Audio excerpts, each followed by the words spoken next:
us back to the planet Earth, with I'm like, guys, tighten it up. Tighten it up. Tracey, can you have a whole channel of just your outtakes of you doing stuff? Like, literally, I have sent your Instagram outtakes of you having a bad day to people who were having a bad day. I was like, oh, you think yours is? Okay. Oh, I'm so happy to hear that. That's awesome. It's everybody in the business just takes themselves so seriously all the time that I was like, let's watch some Tracey outtakes. Let's do that. Yeah, it's fine. Listen. They're so good. Oh, there's plenty more to come that are in the reel. Don't worry about it. They're all on their way.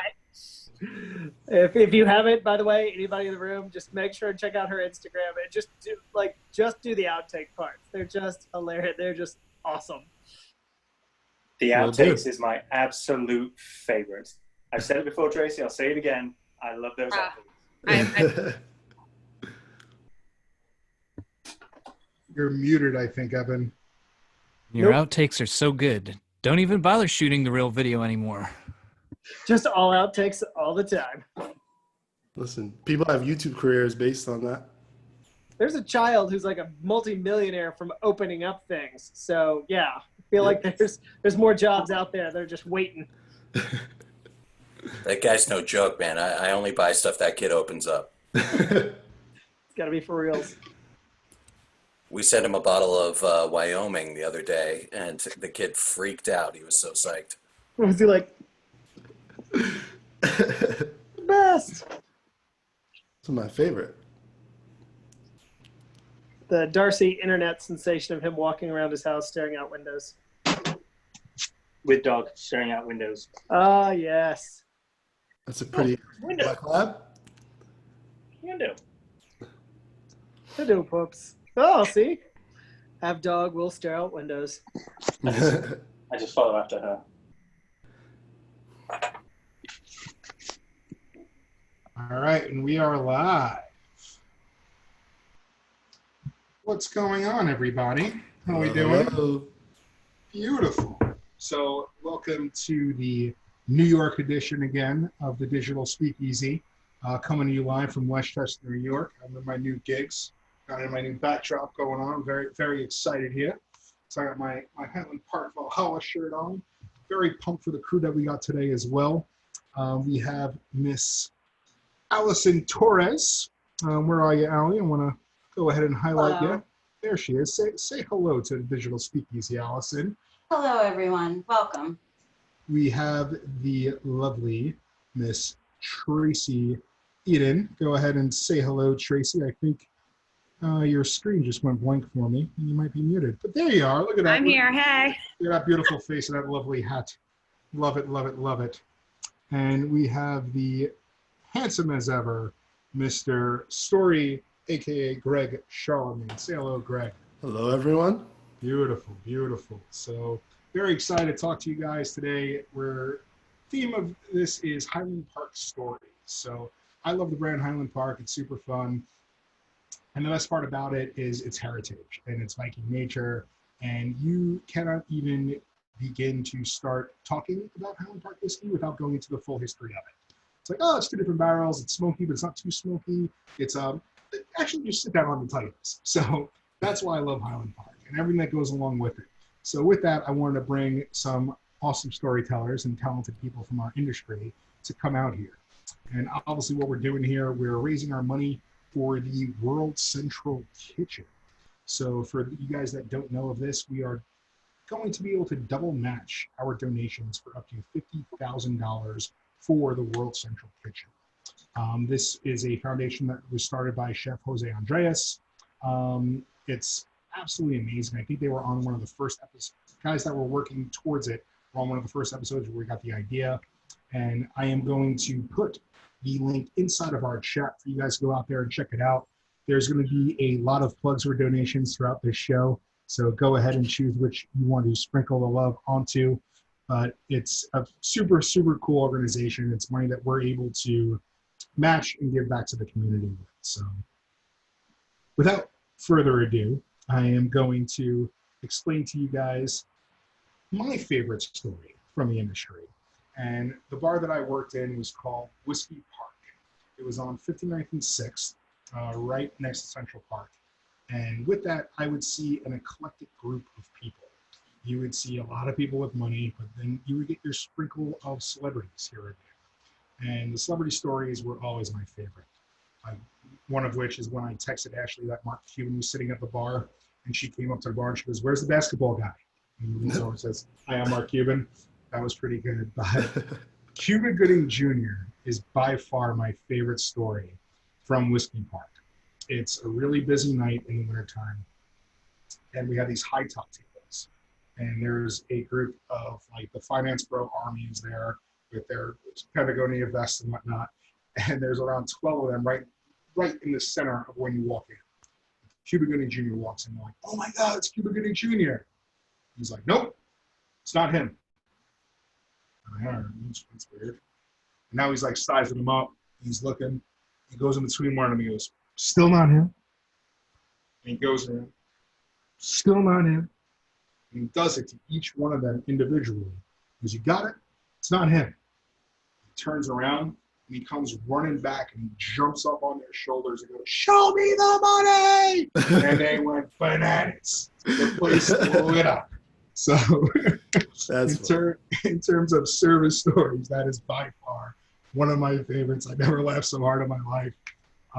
And that's the stories that I want to hear from you guys. Because I know this industry is full of them, and they have so many of them. So I am going to pass the ball on over to the lovely Tracey. Tracey, where are you coming from today? You're flying around the I'm at different bars. Excellent. So what do you got going on over there today?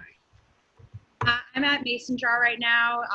It's on 30th between Madison and Park. I've been helping out here a little bit because they've been doing really well with to-go orders and seamless delivery, all that stuff. So a good friend of mine, Brian, runs it, asked me if I can jump on board because a lot of his staff left the city. And I wanted a bit of normalcy and being behind a bar because I love doing that. So yeah, I've been doing that and videos for a bunch of different brands and competitions, keeping me creative, and You've won a few competitions as well, right? So, you took down some wins for some competitions as well, right? I did. I won the Ragtime Rye Quarantine cocktail competition. Excellent. Dope. Stuff, man. Yeah, pretty cool. And what do you got dialed up for us today? What are you making for us today? I'm going to be making a partita cocktail. Ooh. That has some vanilla and lemon and bay leaves, which why I named the drink Bay Leave Me Alone. Yeah. I like that. Yeah, with a little bit of maraschino and an Empress float. Yeah, it's pretty crushable. So it's fantastic. I'm excited to make that. And I know the sequel for the Bay Leave Me Alone would be the earring click off, because that's where your head nod and the hand goes right to the earring click off. I've seen that face before. Exactly. That's a scary move, man. So you have any good stories for us as well? What's your favorite hospitality story? My bar story? This I think is a nice, cute one, because honestly, a lot of the fun bar stories, do you really remember them fully coherently? Sure. Facts. I used to bartend at Brother Jimmy's for years. That's where I learned a lot of my high volume, a lot of really good friends of mine that are still family to me from that place, that I'm very happy that I was able to work there and dance on a bar and have the best time of my life in my mid-20s. But one of my stories from there started with me behind the bar, but it actually ended with me on the other side of the bar.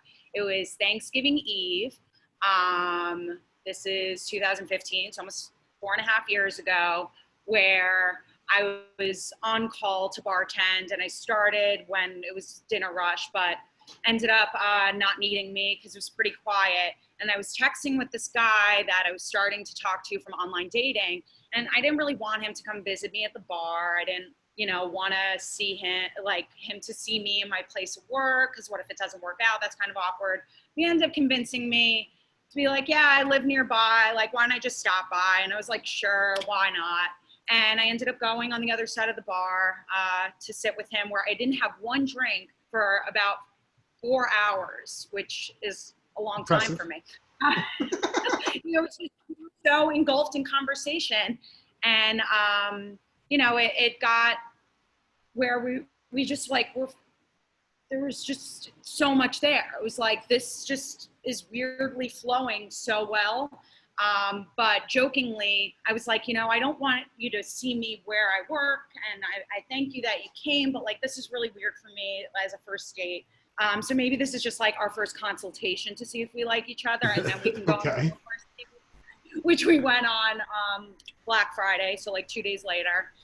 And now he's been my husband for 4.5 years. Oh, isn't that adorable? Well, we've been together 4.5 years, 2.5 years married. But yeah, so as much as like people are against online dating, and as a bartender, it was really uncomfortable seeing a lot of people that like I'd match with, and then I'm like serving them beers or whatnot. But that's how I ended up meeting my husband. So if you're looking for love and when bars are back up and open, go for it. Why not? So, write that one down, guys. Write that one down. That's awesome, Tracey. So now that really circles right back into your cocktail, because now when you're bartending and someone's trying to hit on you, you could say, "Bae, leave me alone." Leave me alone. Leave me alone. We bring it back full Why circle. not? We bring it back full circle.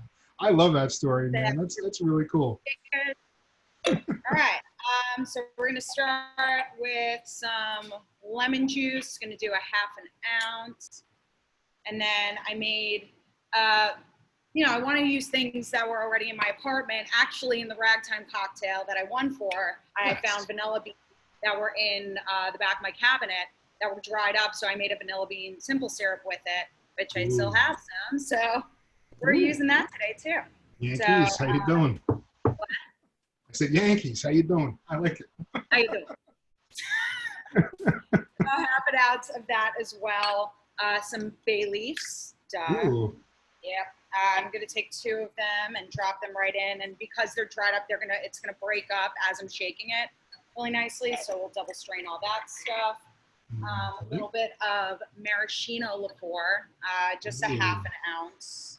And that's not the maraschino cherry juice. Guys, don't you be using that. Use the real stuff. Maraschino Luxardo liqueur. Just a 1/4 ounce of that. Sorry, not 1/2. And then this delicious tequila. Look at that pretty bottle. It is a nice bottle. We're going to do 1.5 ounces. Yes. Oh, yeah.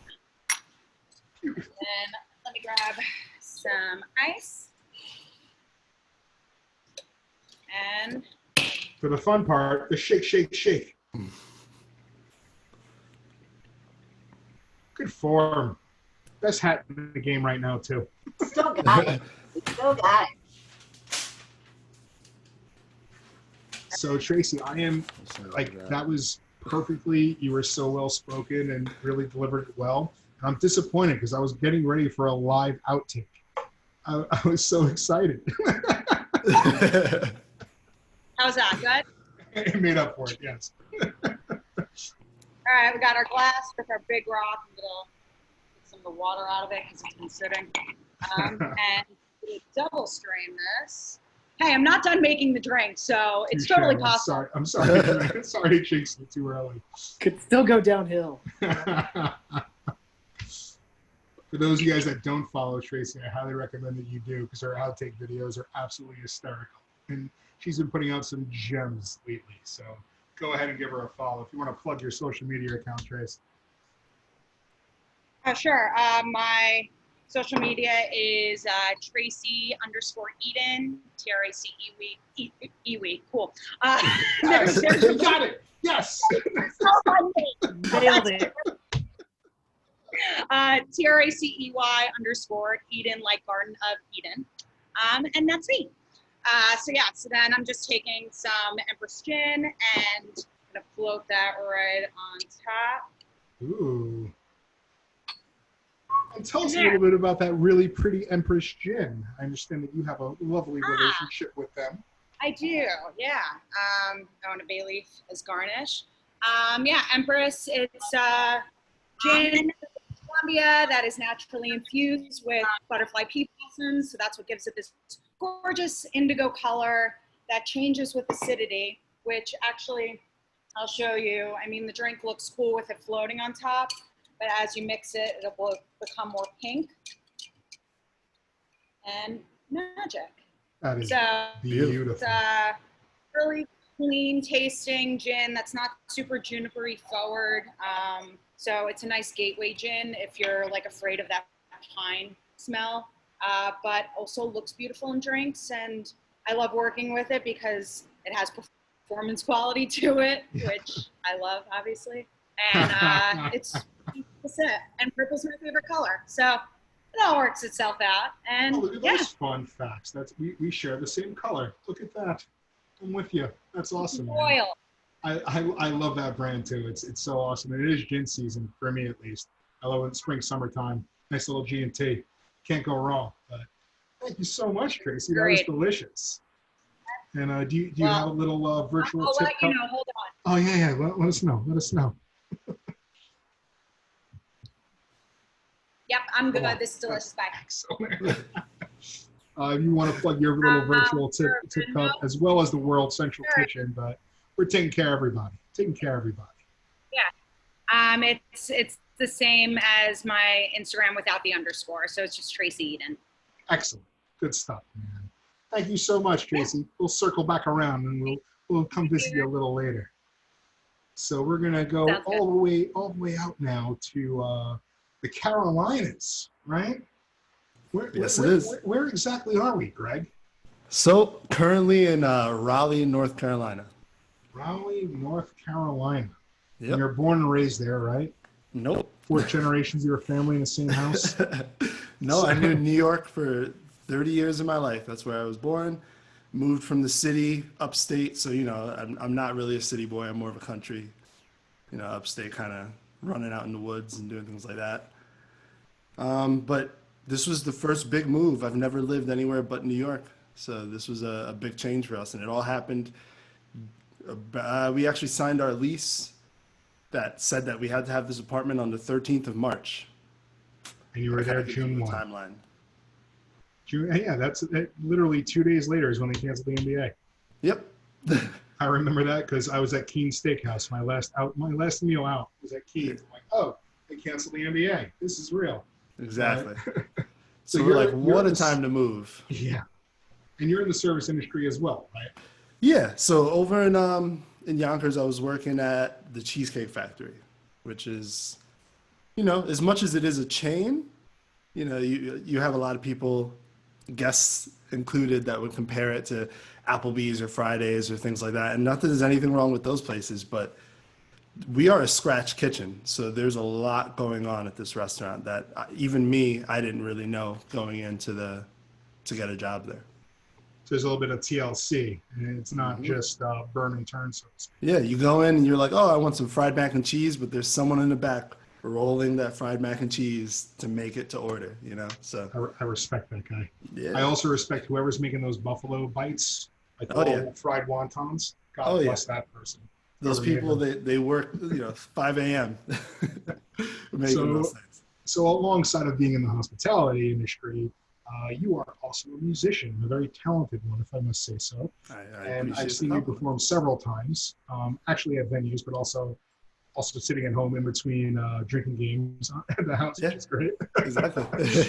And explain to us what your style of music is.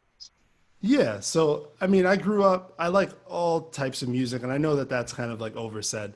Like I like rock and rap and old metal. I used to fall asleep to System of a Down in my ears. It's every single thing, every single era and part of my life, I don't just get rid of. It's not like, oh, I used to listen to that. I will put it on to this day. And for some reason, didn't sing or play guitar. Well, I played guitar since I was around 13, but did not sing at all in front of anyone until I went away to college, which I think is where those things happen. You kind of no one has a prior expectation of you. So I can go away and try and sing, and if I'm bad at it, who cares? I don't know these people yet.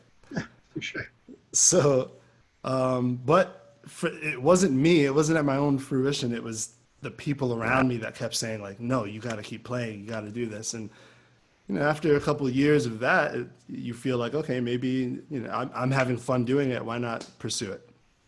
So I'm not going to say it's been the most. I've played out. I play a lot of venues. I like playing at restaurants. So it kind of, both of my industries were kind of affected these last few months, because that's really where I was playing, was, at a nice wine bar or at a festival, a food festival, things like that. But my music, and I play covers and everything else, but I have a set of songs that follow a narrative and have like an actual story behind them. And I still want to make a good song, but I think it would be really cool for people who later in the future, when I do release a body of work, they can sit there and piece the songs together and kind of see this story that I'm telling. And the story is ultra sci-fi and crazy, and there's powers and things like that, but I think it's all rooted in really realistic terms. So that's awesome. And obviously storytelling in our industry is super important.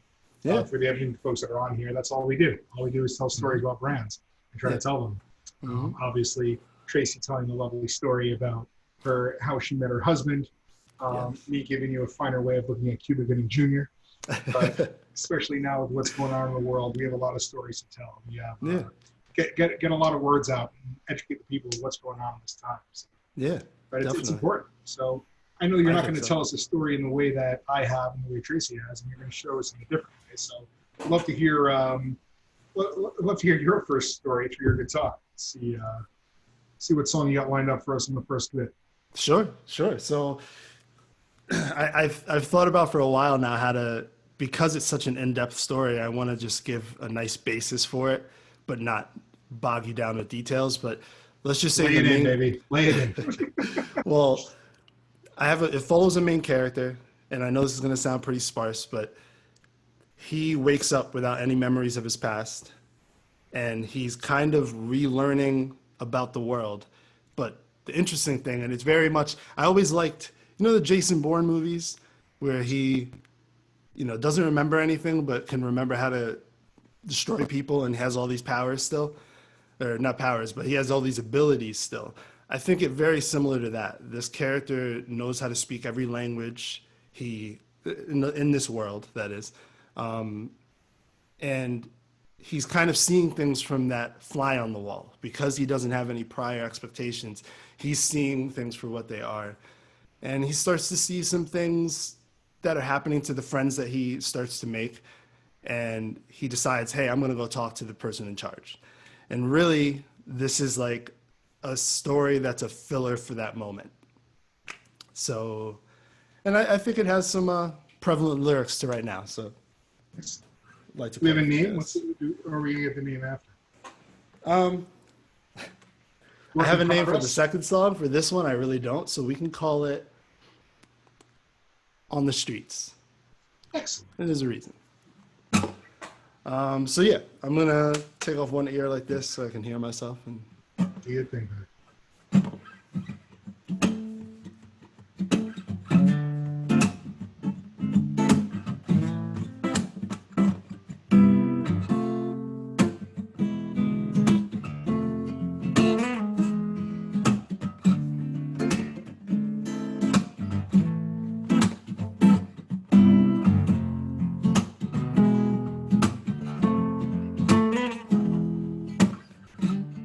On the street, his pockets run clear deep, sanctioned by power that dreams.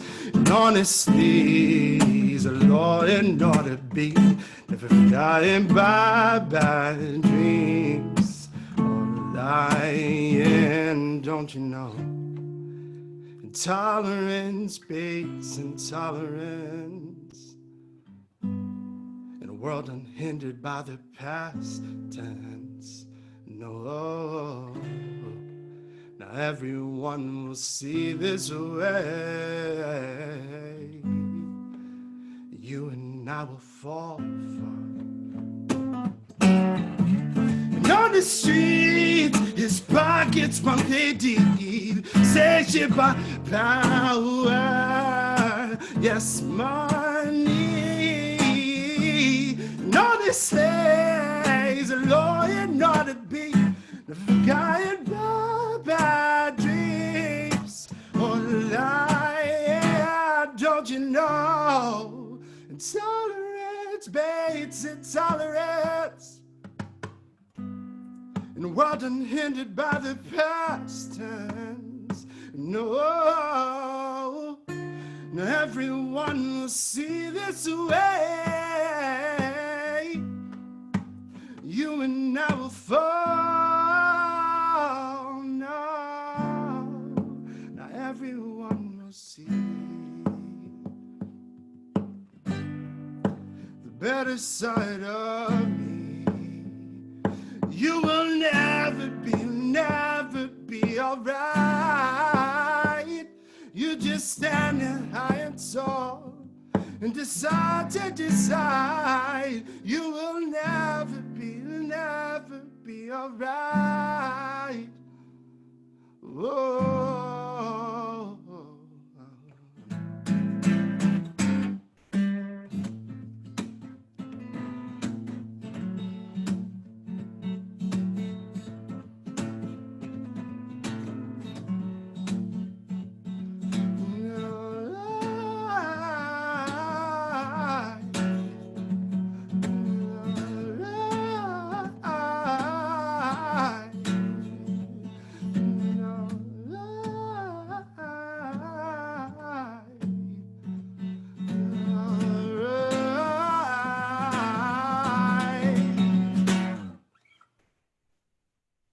That's it.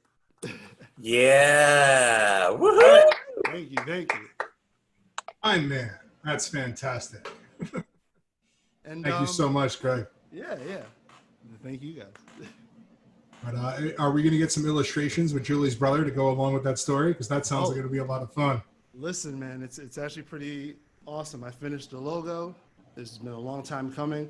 And one of the guys that I've been following for like 2 years, awesome illustrator, just put up that he's now taking, work. He was so busy on certain projects. And about a week ago, he was like, hey, I'm taking work now. So you'll see some stuff soon. That's super fun, man. Yeah. Greg, thank you so much, man. We're going to circle on back to you in a little bit. Got it. But we're going to go where the fun people are back to New York. So you can do your country stuff for a little bit, all right? Ooh. Listen. I love you, baby.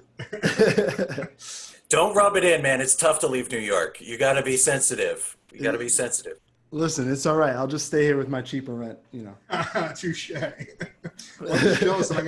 We don't have anyone to spend New Year's with this year. For the last 2 years, we've been with Julie and Greg for New Year's. So listen, I'm a little jealous about that. We can come up, man. It's still, what is it, an hour flight? It's not bad.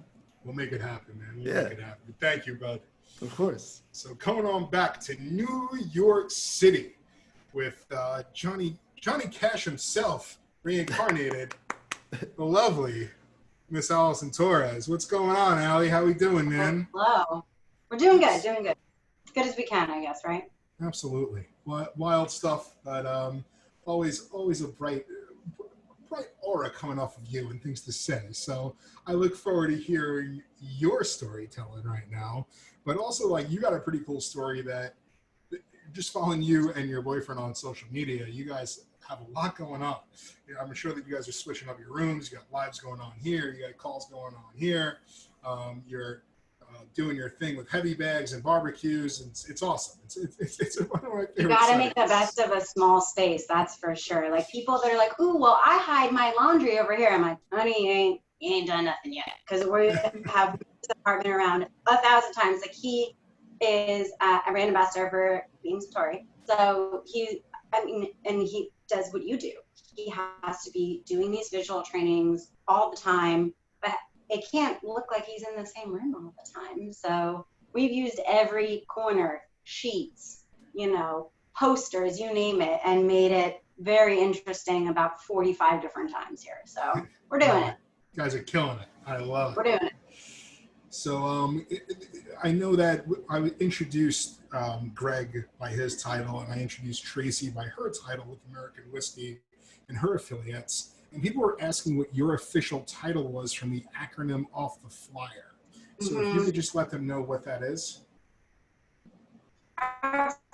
Absolutely. So it looks like GOAT, but with the unemployed piece of actual trash, because that's just how I feel sometimes. You know, I feel that's how I am when I go to bars, how I am just in general. I mean, I don't actually think I'm trash, but I'm just very like raw and honest, what have you. Like, don't believe the hype, don't believe the Instagram. I'm that like last call drinking whiskey type of girl. So now I'm unemployed, hence the unemployed coat. My response to that was I spit out my coffee and I wasn't even drinking any. I got a really good chuckle out of that one. You actually posted it too. I was like, it's just the first thing that came to my head. I was like, well, I don't know. Like, I used to do awesome stuff, and now I don't know anything. So it's this. And you're like, great, send it. Nailed it. There was no way I wasn't using that. It was perfect. Good. So you got a little story for us? So I do. It's not an uplifting marriage story like Tracey's is. Let me actually grab my ice real quick before we start. Excellent. Yep. And she's back. I have worked in hospitality for, well, I've been bartending for 15 years. So, you know, do the math. But one of my not my most recent job, but in the past a couple years, I used to work at a high-end hotel running the beverage program in a close location to where you used to work when you were at Whiskey Park, right by Central Park. And we obviously get like a lot of celebrities in there, a lot of like high-end clientele. And you get like a sheet every morning when you check in, you know who's there. And it's mainly like to show respect, like don't ever be like, can I get an autograph? Can I, you know, these are their allergies, their restrictions. You need to do your job, not get involved. So a pretty well-known football player was at the bar when I can't remember, it was like a Monday or Tuesday, but an offbeat night, very end of the night. And his brother's been in the hotel for like a couple days. Super nice. Like, his brother's just the nicest guy. I doubt he's ever going to watch this, but you're just nice wherever you are. And probably 10 minutes before like about to turn the lights on, in walks Cam Newton. Stands at the edge of the bar. I'm like, you know, I don't address him by his name. Obviously, I know who he is, but I'm just like, hello, like, sir, like, I know you're, you know, if you have to get to the hotels or anything I can get you. And I'm in like a pantsuit, like all, you know, business alley. And he's like, I don't know, can you fit in the glass? And I was like, oh, here we go. So if you know me, it's like, it's hard not for me not to say something. But again, like I'm the beverage director of this hotel. Of course, I'm like on my best behavior. And I was like, oh, like, you know, if you want like a drink or anything, like food, we can bring to your room, like give you menus, blah, blah, blah, the whole nine. He's like, I already told you what I want. So serious. I go, honestly, this is cute. We're about to close. If you didn't blow your knee out and lose me $1,000 starting you in fantasy, I would be more entertained, but I'm not. And his brother goes, and like, he was like, all right. And like gave me like a pound and like a respect. So I was like, it's just like the calmest day you could possibly give. So my cocktail is called Boulevardier of Broken Dreams because I lost my mind. So love it, love it, love it, love it. Is it a riff of a Boulevardier? Yes. Is it a nod to a Green Day song? Yes. Has nothing to do with Green Day, just so you know. So to start, we're using Wyoming double cask because Mama loves her proof for sure. Lovely. So the Yeah. Wyoming, you said a double cask? Excellent. So for those of you guys that don't know, that is finished in sherry seasoned casks. The fourth inclination of the ethos of Edrington. Great people, giving more, leading brands in sherry seasoned casks. Lovely, love that. She plugged, sorry. I mean, that's your job. That's why we're here. So my vermouth, I love to do like 50-50 splits of a dry and a sweet to kind of tone it down, especially like with overproof, like I want it to shine. So we just do an ounce here of this. And then I did, for my bitters, I did aperitivo, but select, and I soaked it with peaches. So why do we choose peaches? Where do you think he was born? Georgia, the peach. So this is another, a nod to my Boulevardier of broken dreams. Yes. And then I can't help but put, but like if I was to have like a traditional Boulevardier or Negroni, I love like orange bitters. So I like the idea of putting a type of bitters in here. I'm doing Jamaican bitters because I love like clove, baking spice, like a hint of it. Kind of makes it taste like pie, which is nice. This sounds lovely. Ice it, stir it. We're doing it up in like a chilled Nick and Nora. I don't know if you can really see what my glassware is, but you will when I drink it. Respect the Nick and Nora. Yeah. I feel like I'm too big to drink out of those. I love them, but like Nick and Nora's and Martini Glass, I always feel like Lurch or like Wreck-It Ralph. Shed it and forget it. And then I didn't do, I was going to do like an orange or a grilled peach, but my grocery stores have boarded up around here. So this is the best we're going to do right now. It's quarantine life. Cheers to the Boulevardier Broken Dreams, that $1,000 I lost on a start. And I think if I've learned anything during quarantine, it's like you can't bet on anything. You just have to figure it out and keep going. So cheers to everyone that's still going. Cheers. Cheers. And sucks to have your knee, Cam Newton. That's what I learned from this. Yeah. Get out of here. That's Allie, thank you so much, man. That's super awesome. And along with being an unemployed piece of actual trash, you also have a few really cool things going, and you've been super active within our community. And I would love to hear and for you to share a little more about what you've been working on with Another Round, Another Rally. Yeah, for sure. So I started doing Another Round, Another Rally. One of the co-founders actually works with my boyfriend. So when all this started, I went from working 6-7 days a week to just stop, and I didn't know what to do with myself. And kind of like everybody else, at first you're just like, I'm sad, I feel all the emotions, I don't know what to do. And then you kind of wake up and you're like, well, I need to do something because these problems don't just sort themselves out. Everybody needs to like jump in, 2 hands in, 2 hands out. That's hospitality way. So absolutely. I started doing more stuff with them. And at first it was just like the influx of applications, volunteers, everybody that's trying to help. So it's funneling that, figuring out what to do. And once it kind of got even keel, we started working on like more projects that made sense, like more outreach projects in certain communities, seeing like kind of like the range, like there's a lot coming out of like California and Arizona, like a big population of people that are trying to help. I truly was like a little disappointed by how much New York wasn't, and again, like whatever people are doing in this time, do whatever you can, everything helps, but it was shocking to me because I feel like we have such a good core of hospitality people. But now we're working to try and get, our newest project is trying to get at Ashland, Oregon. There's a bunch of wineries and stuff over there, but they're famous for doing like a festival, like the Shakespeare Festival, which is like Medford, Ashland area. And it's obviously completely devastated due to the lack of everything being closed right now. So how do we fund something like this? How do we get things off the ground? Like here in New York, if you do cocktails to go or food to go, there's so much passing by there. It's like a destination. So how do we keep this destination on the map? And again, like there's a lot of local breweries and a lot of local wineries. So we're trying to now pair projects where if people buy from that brewery or they buy from that winery, like either whatever chunk of the donation that they want goes to support Another Round, Another Rally, puts it back into their community. So it's a way for people, me in New York, I could buy 6 bottles of wine and have it shipped to my house, but that money goes to help that community that needs it, So it's like projects like that we're working on that are more localized in different spots. So that's where awesome. we're at now. I got to, when we go offline, I want to plug you with a buddy of mine, Andrew, that's out in Oregon. He would really, really like that. And, I mean, the more hands, the better that we know people out there. Like we do have a handful of people, but let's get an army. Yeah, and he's got a strong voice. So yeah, I will. I'll plug you with him later on. That's super cool. Awesome.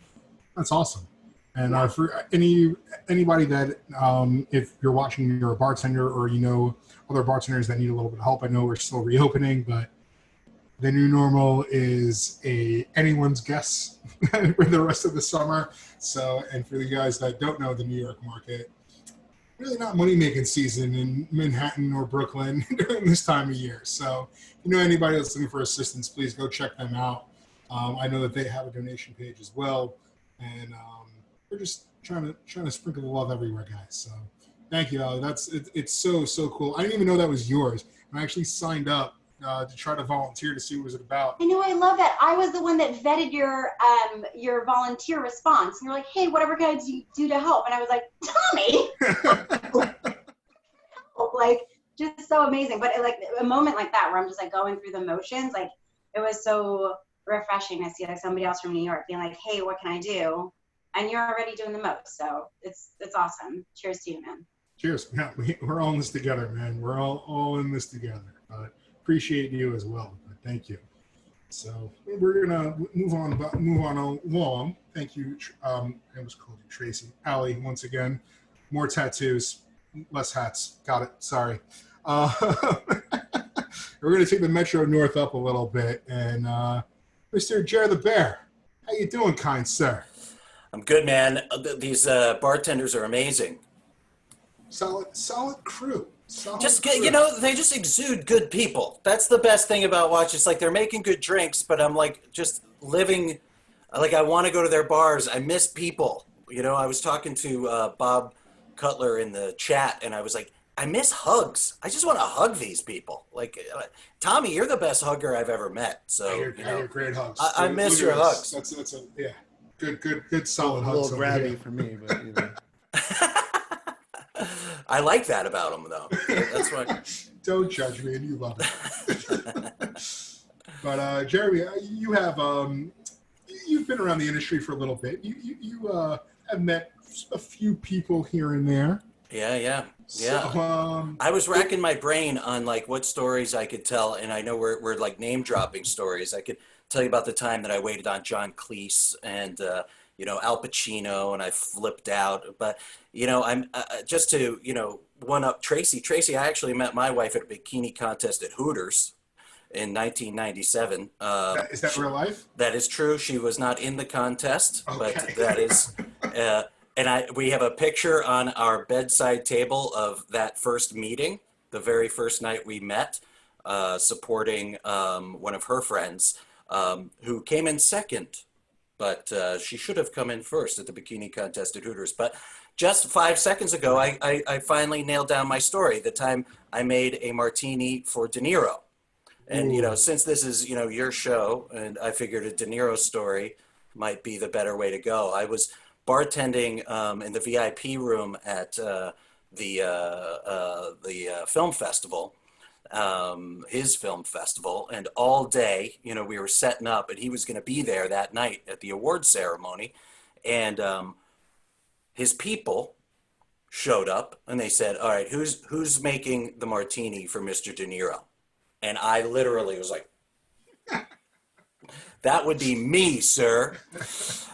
And all of a sudden, out of nowhere, came a box of glassware, and the assistant said, "This is Mr. De Niro's martini glass. Only this glass will be used for Mr. De Niro's martini. This is a bottle of," yes, you're hearing it here, folks, Absolute vodka. Only Absolute vodka will be used. This is Mr. De Niro's olive. This olive must be used in this martini, and this is the most important thing, it must be ice cold.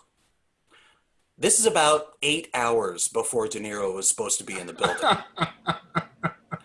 So I said, it's going to be ice cold. I start chilling the glass. I put the Absolute in the iced bucket, and I'm like, okay.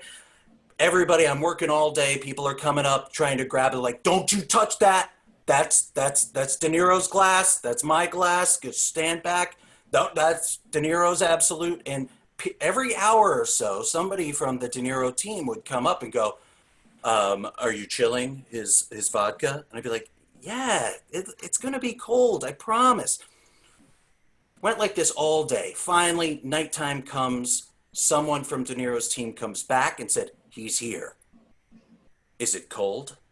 I said, oh man, it's going to be so cold. Look, Mr. De Niro's done a lot more for me than I've ever done for him. So I'm going to make him the best dirty martini, that's the way he likes it, I've ever made, okay? And I took that bottle, made that, I shook it so much that I swear to God, my hand stuck to it. It was so cold. I couldn't let go of the thing. Finally, I get my hands free of that shaker. I pour it into a martini glass. And they say, is it cold? I said, it's so cold. Okay, give it to me. I said, no, I'm giving it to him. Yes. I carry it over to the VIP section. The person, the assistant, the whole time's going, if it's not cold enough, he'll send it back. I swear to God, he'll send it back. It better be cold. Like, shut the... Finally, Mr. De Niro, here's your martini. He takes it. He goes, yeah, it's all right. Puts it down. Didn't have another sip from it. When he left, I stole the glass, put a D at the bottom of it, and when you come to my house, you can have a De Niro martini. Yes, that is fantastic. Hey, Bobby D, take that one. You're missing one in your arsenal. Guys, the show's over. We're going home. That was it. That's going to be a hard one to top, man. That is absolutely aces. It's did you get a De Niro look? You get the one of the... Yeah, he did. That's exactly what he's like. It's all right, you know. And that was like a Brando, but it's okay. Yeah. You know. I am so utterly disappointed that he doesn't drink 7 and 7s. Absolute's pretty stereotypical, though. I mean, if you want to go there, you know. I'm disappointed in two. One's that wasn't the 7 and 7, and two, they didn't slip $100 bill in your pocket and say, "Keep him coming, kid." Nope. I totally. God, if he did that, I would have screamed like a little schoolgirl. Like, oh my God, he did it! It's like some people you freak out when you meet. You know, that's exactly the sound I made when I met Henry Winkler. By the way, was oh my God, it's the Fonz. That's pretty good. I would. What did you ask Henry Winkler? I'm curious. No, dude, I didn't meet him. I was driving down, it was like Park Avenue in a zip car, and he was standing there waiting for the light to change on the corner. And I just rolled down my window and started punching the ceiling of my car going, yeah, yeah, yeah, yeah. And he just like gave me a shucks. Ah, shucks. And I was like, woohoo! And then I pulled over the car and called my wife. I was like, you'll never guess! Oh my God! And I was like 40 when this happened. So. This is last week. Dude, dead ass. I used to get my haircut at Henry Winkler's barber. It was these dudes, Pino and Santo. I lived in Ridgewood, Queens, off the Fresh Pond Road stop. And I would go around the corner to Pino and Santo. When I first started getting my haircut there, it was $10 for a haircut. And they had a picture of cutting Henry Winkler, Arthur Fonzarelli's hair. It was the most legit. $10 in the Smithsonian. That hair. I would have told him that I eat Avenue J. I hope you get that reference, Jeremy. Loads of Flatbush, guys. Loads of Flatbush. You're too old for yourself. Yeah, I swear to God, you're too old. You're the old. You should be 50 years old. I swear to God, with these movie references. I just made my wife watch that this week. Actually, I love that movie. Because any Stallone movie, I mean, at that era especially, is just unbelievably good. His documentary, the Rocky documentary, goes on tonight. Did you know about that? I was not aware. No, it's going to streaming. You can watch it. He narrated and helped make the making of the Rocky movies documentary. I figured you were going to tell me about that. Yeah, I'm shocked that I'm in the middle of 13 Seasons Why right now, so this is a lot going on in the Morial household. But, is he just going to play Chuck Webner's like memories? Is that how it's going to go down? So this Chuck Webner. Pretty much, yeah. That's it. That's a Rocky documentary. I'm hoping he gets into like Rocky 3 and stuff too, though. That it's not just Rocky 1. That he actually talks about, you know, one of my favorite lines in any movie is when Clubber Lang just does this. I mean, I think they put that in the script. It was 5 pages, actually. I read it. That's fantastic. But we digress, Tommy. We digress. We have plenty of awesome stories going on right now. And if you guys want, I would love to hear some of your stories too. Anybody that's in here right now in the chat, non-guests, we'd love to hear anything you guys have. If you got something you want to share, by all means, jump on in, man. I'll get the double Dutch going. And you just come if Bob is still on, I'd love to hear his story about the night a monkey crashed his bar, but I don't know if Bob's still on or not. I saw that Simpsons episode. The band, the Monkeys, not the animal. Okay. Wrong episode. If not, Tracey, I know that there is a lovely Allie and Tracey story that you told me about. So by all means, tag. You're right. Caught. Allie and I knew each other prior to working this event for Regal. This is what, Allie, like 2 years ago now? Yeah, probably 2 years ago. And Allie and I had met a good amount prior, got to know each other. And when we both found out that we were working this, we were so excited because we were like, oh, we're just going to be able to just have the best time. And we ended up, it was in this loft downtown, and it was torrential pouring, and we get there, and they were like, yeah, so all the ice is in this tub. So just like, it was like literally in a straight up bathroom tub. So we had a whole photo shoot with that. But we realized, that's a whole other story. But we realized, we're like, this is our first time bartending together. And, you know, we're good friends with Zach and Angie. And well, that's how it happened, was that Zach hired her, and Angie is one of my best friends. She hired me. Right. So then at the event, she goes, oh, you guys know each other, right? And then, then it begins. Let this happen!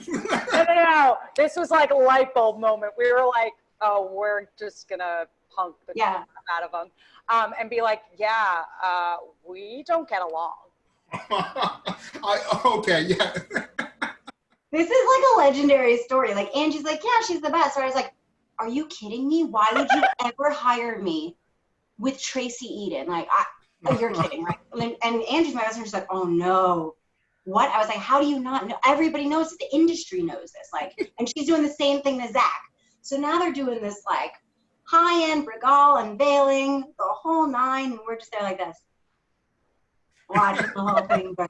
It was the best. So in front of everybody else, we were like, you know, as hospitable, like we were actually ourselves, but in front of our friends, we were like, yeah, we're fine.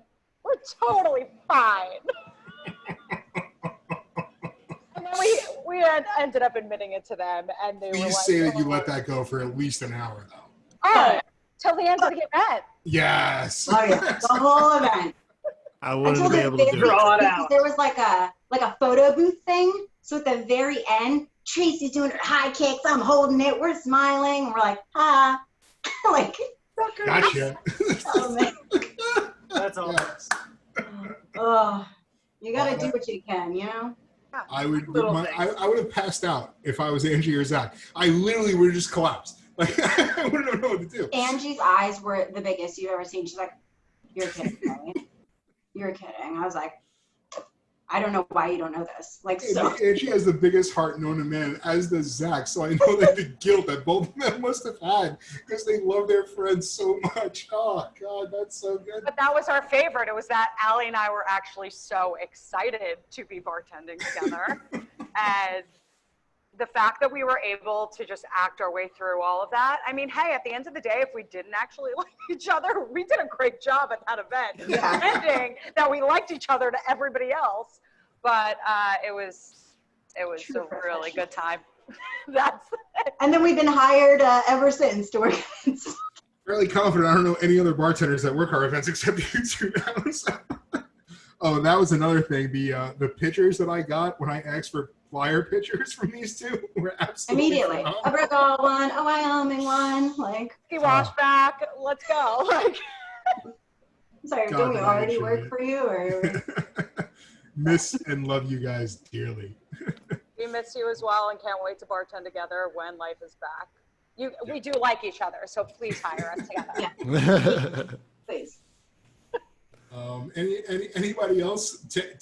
Anyone tag in? Any other stories that we could possibly tell right now? I'm loving this, by the way. It's a lot of fun. Oh, I can't keep up. No one comes to the Cheesecake Factory. That's important. I stole Paris Hilton's carpet and displayed it in my living room for a Christmas party, and it was pink. And everybody came over to the house, and they said, "Oh my God, what are you doing with the pink carpet?" I was like, "I stole that from Paris Hilton's house." I was a bartender at one of her parties, and me and this other guy rolled up this pink carpet and literally went down the street with this thing onto the subway, threw it over our shoulder. We're like, "Yeah, we stole Paris Hilton's carpet." Clemenza would have never taken a pink carpet. We threw a whole Christmas party. Everybody's like, and we decked the whole house out in pink, and everybody's like, "I can't believe this." And then I gave the carpet away to some woman who came to the party. She's like, "Oh my God, can I have that for my kids' room?" I was like, "I don't know if you'll want it. It comes from Paris Hilton's house, but yes, you can have it." So I'm catching a theme here. If you ever invite Jeremy to host or bartend a party, hide your valuables. Half the booze I served at my wedding was stolen from Alec Baldwin's movie premiere. Was everyone angry after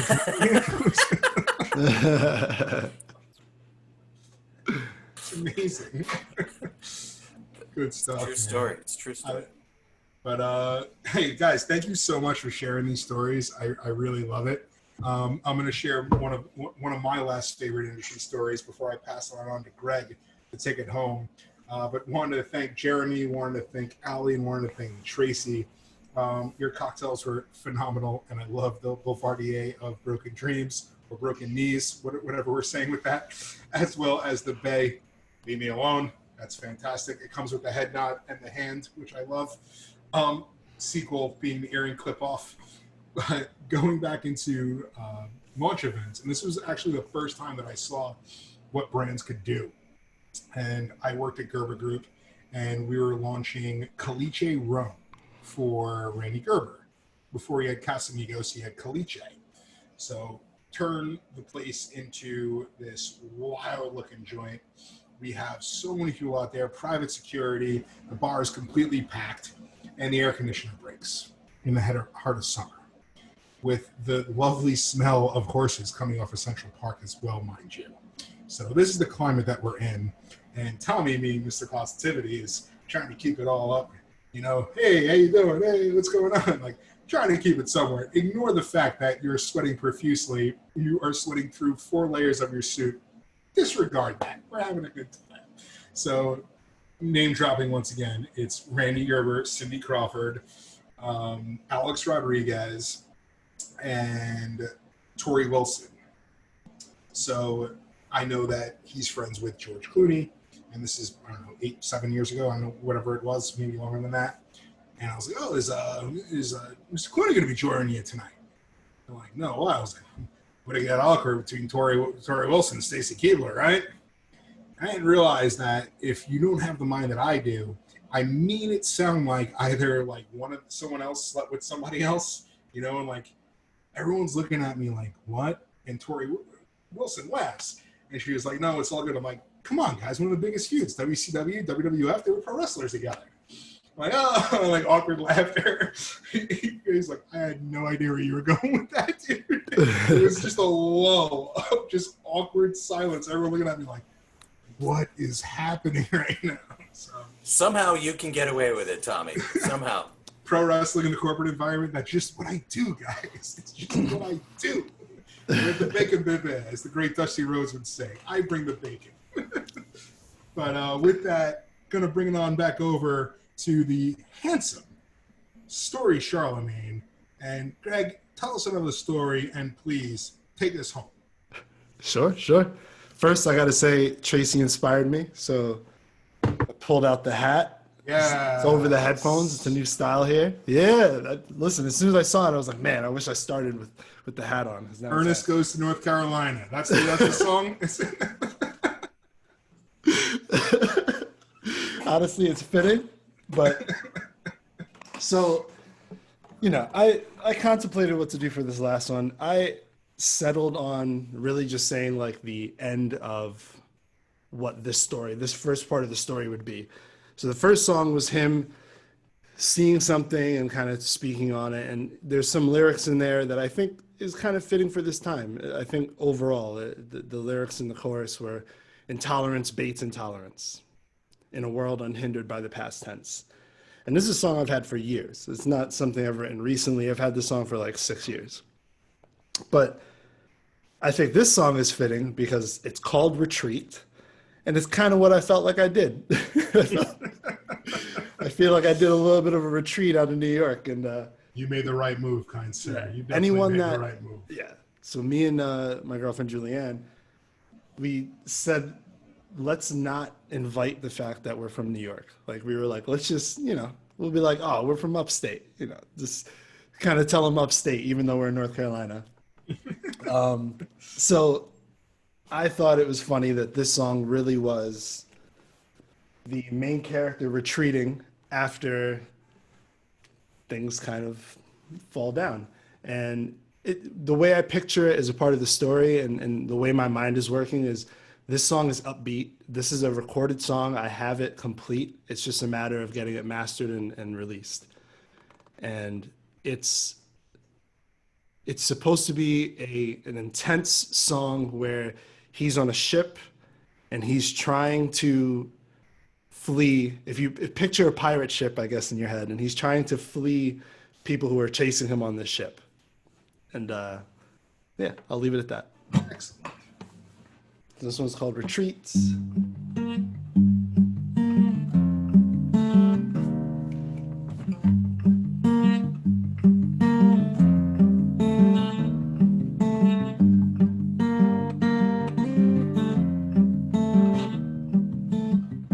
Here's my grand escape. All this planning much too late. Unrelenting tides mirror the turmoil inside. You be late to your own funeral, he said. Why can't we just hold on? This all means I'll be dead. No, I don't notice the lives of everyone. Everything in spite of where I've been, it's an imaginary life. And I can't see another in this world. No, I can't see another in this world. Oh.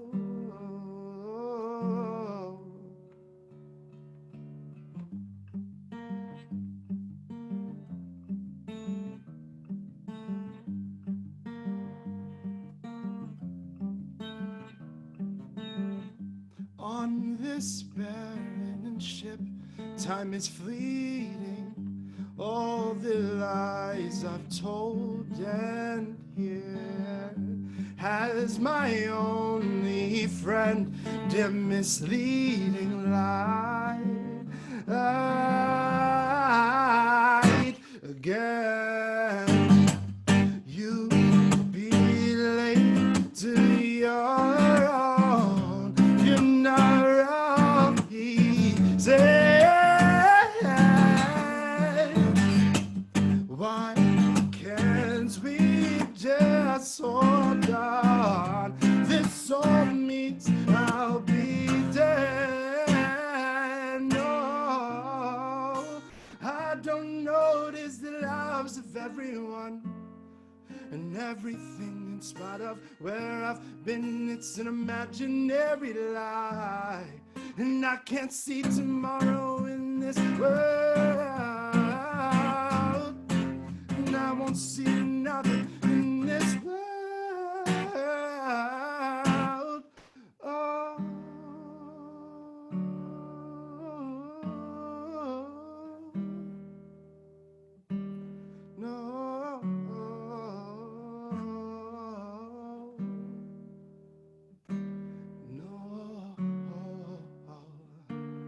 No, no, no,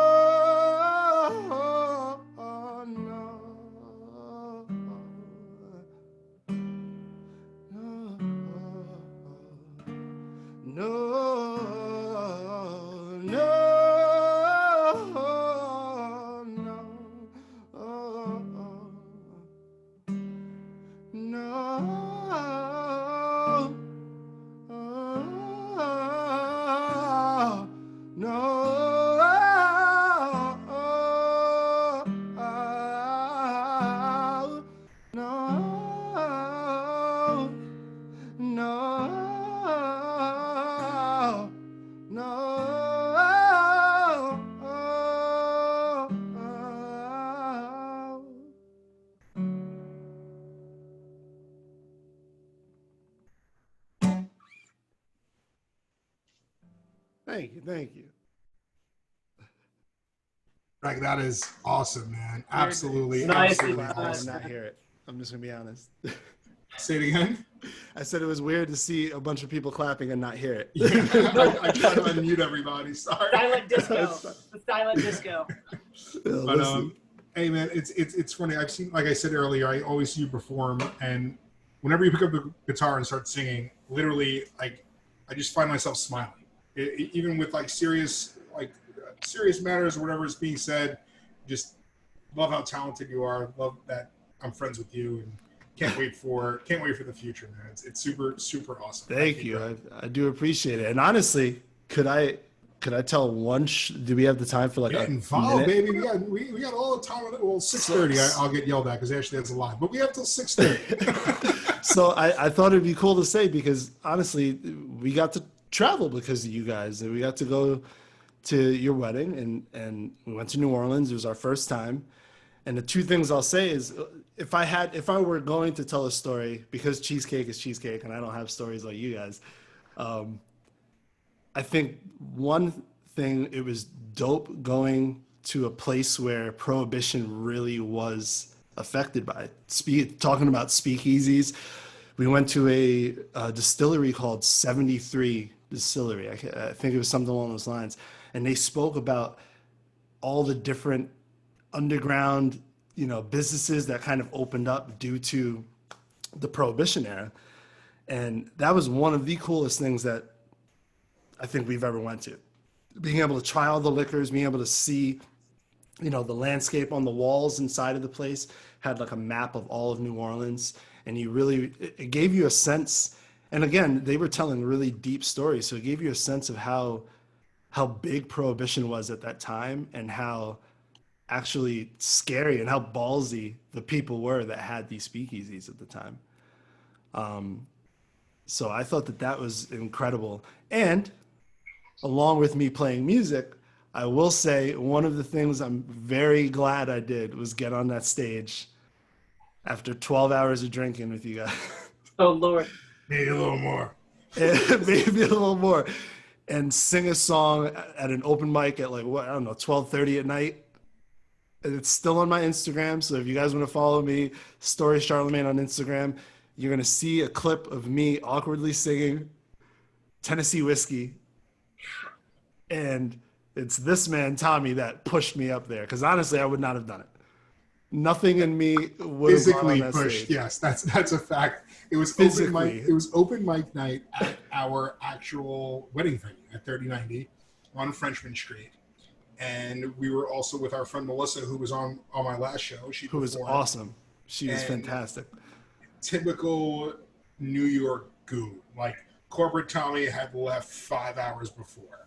I've been in a tattoo shop getting my ink, and it just, things got out of hand, and I became like my dad, and I was like, you put my friends on stage. They're gonna go up, they're gonna do a song. I just became that New York guy that we all hate that walk into our restaurants like, hey, can you do a song? You're gonna do that for me. Like, I literally bullied our way to get this thing on stage, and the guy looked at me. I was like, I told you. Greg, Melissa, and Ashley tore the house down. They literally killed it. And the dude that was on, he's like, all right. You saw it. That was one of the most amazing nights, too. Literally, we just hung out on Frenchmen Street all day long in New Orleans, which is the best thing to do on planet Earth. And God, I can't wait to go there. One cool thing about this is that St. Mark's and other places in Manhattan kind of turned into that. So that's cool. Let's keep to-go cocktails going. And let's keep, I heard about that. Yeah. I don't got to tell you, Evan. You're about that Nashville life. You guys, it's the OK Corral out there as well. So and now we have drinks to go as well. So I'm hoping they just leave it legal and then just close off like from Fifth Avenue down to the river. So there's just like a corridor of hilarity because it can only. If anybody's been to Nashville, it's a lot. It's a lot. Fried bologna sandwiches at Tootsie's all day. They promote all day. They're big fans of all day. Love it. But Greg, thank you so much. Thank you for sharing. Of course. Thank you guys. Thanks for plugging our wedding as well. I appreciate it. Of course, man. It was a beautiful highlight. Absolutely. And I can't wait for my favorite story to be in a few years, the digital Speakeasy, because this has hands down been my favorite part of all this coming on out and getting to see all you fine people. I miss the bars. I'm on season 4 of Cheers because that's how much I miss bars. But miss you guys. Thank you guys so much. And please donate to World Central Kitchen. Greg, if you have a virtual tip jar that you want, please plug that on. Tracey, Allie, another round, another rally, anything for Tracey. Please help out the community. And I thought I would have my website set up by the end of the show, but I do not. But I'm going to have something coming on out, and I'll post a graphic on it to show you guys. But I'm going to be making T-shirts to try to send on out to another round, another rally, as well as the World Central Kitchen. So stay tuned for Quarantine Cocktail swag, because I've always wanted a T-shirt, and I finally have one. Yeah. So cheers, guys. Thank you so much. Please tune in the rest of the week. I know Lacey has a fantastic show for Pride coming up. Really excited for that as we are in Pride Month. And every single night that you tune into Digital Speakeasy, you're going to get a great show. So for any one of those that's going to be on, it's going to be fantastic. But thank you guys for sharing. Thank you guys for coming. And we will see you guys again soon. Thanks. It was nice meeting you all. Cheers, guys. Thank you.